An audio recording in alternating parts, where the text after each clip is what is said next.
para sa galit sa may butas. Ito galon no. Ayan, butas yan. Kaya hindi ko na nagagamit. Kaya tinabi ko na sa ilalim ng lababo namin.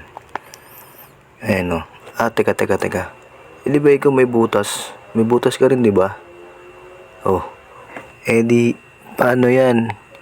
Baka galit ka rin sa sarili mo. Baka nga ginugulpi mo na rin yung sarili mo kasi may butas ka rin.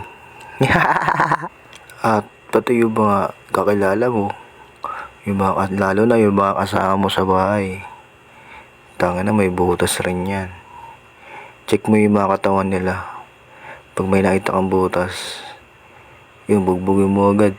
Diba galit ka sa may butas? Gulpe mo na. Diba kung talagang galit ka sa may butas.